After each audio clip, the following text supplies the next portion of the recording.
All right, guys, I'm back. It's July 6th, and I got some players that I absolutely love for us to incorporate in some player props. But before we do, you know what we don't got to do? We don't got to recap yesterday, because yesterday didn't happen, at least in terms of the matchup. Bobby Witt Jr.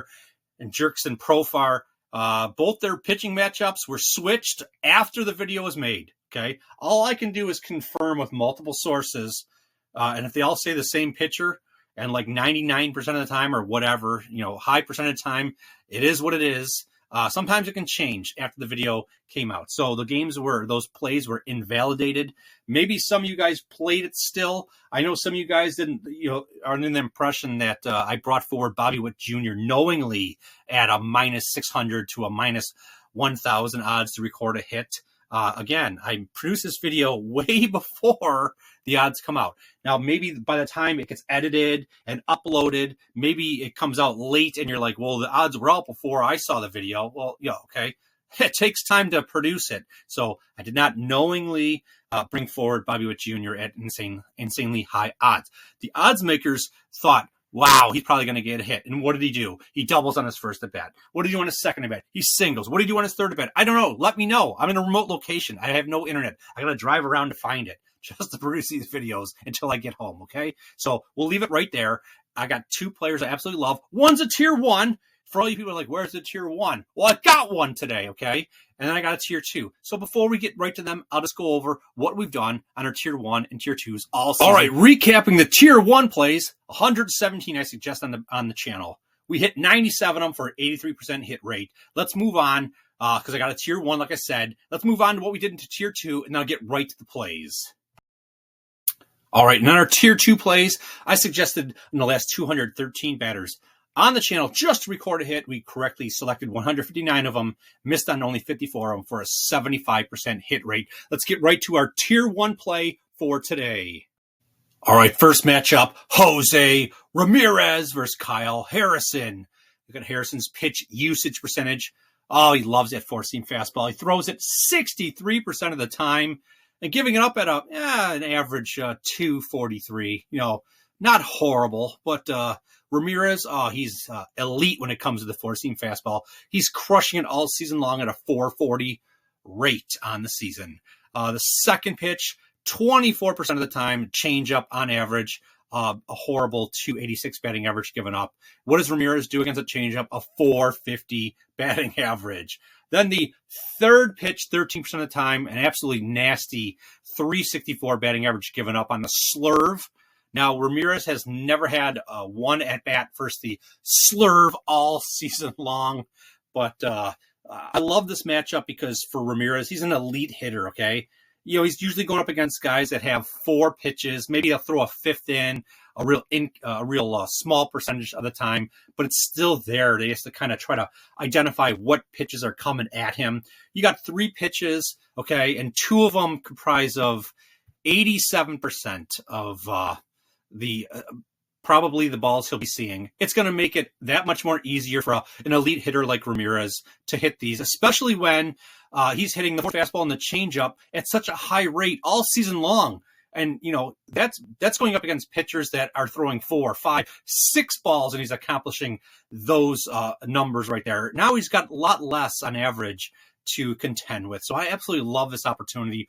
Ballpark loves this opportunity also. Ballpark Pal has this listed as an extreme advantage for Ramirez. He represents the worst 10 percentile of possible matchups for Harrison. Now, when you look at Ramirez over the last 14 days, recorded at least one hit in 11 of the last 14. A 450 batting average versus left-handed pitchers in the last 14 days. In the last 14 days, a barrel rate that's in the elite range of 15.9. An ISO rate that's in elite of elite at 60% ISO rate. Absolutely amazing. Is he a home run threat with those numbers? Of course he is, okay? So if you're new here, really quickly, barrel rate measures the percentage of times that you hit the ball, and it leaves the bat with a launch angle of 25 to 35 degrees in conjunction with an exit velocity of 95 miles per hour or higher. Turns out when you get those things going, all that stuff going right there, turns out it's really easy to hit a home run, and he's displaying that he's hitting his barrel rate really high. And like I said, his ISO rate is off the charts. That's the measurement of power. It's the measurement of extra bases, doubles, triples, stuff like that. So when it comes to Ramirez, if you are the kind of player that loves to play the over 1.5 total bases, the individual bets, the straight bets, no parlays, I think that's in play. I mean, he's displaying it. This is a great opportunity. But the baseline prediction, like always, is just for Jose Ramirez to record a hit. All right, next matchup. And this is the matchup that was supposed to happen yesterday, and now it's going to happen today. Profar versus Fott. Okay?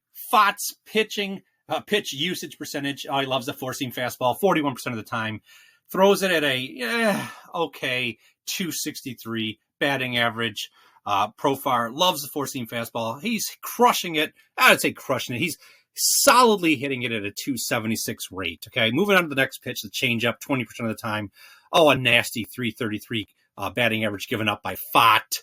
And Profar says, give me some changeup because I'm crushing it at a 304 rate all season long. And then the sweeper, third pitch, 19% of the time. Again, not anything to write home about, but not horrible. A 263 batting average for Fott, giving up the sweeper. And Profar, a very solid 286 batting average versus that pitch. And then the sinker, 12% of the time, absolutely trash batting average given up, a 371 rate on that. Profar, a pretty solid 281 batting average versus the sinker.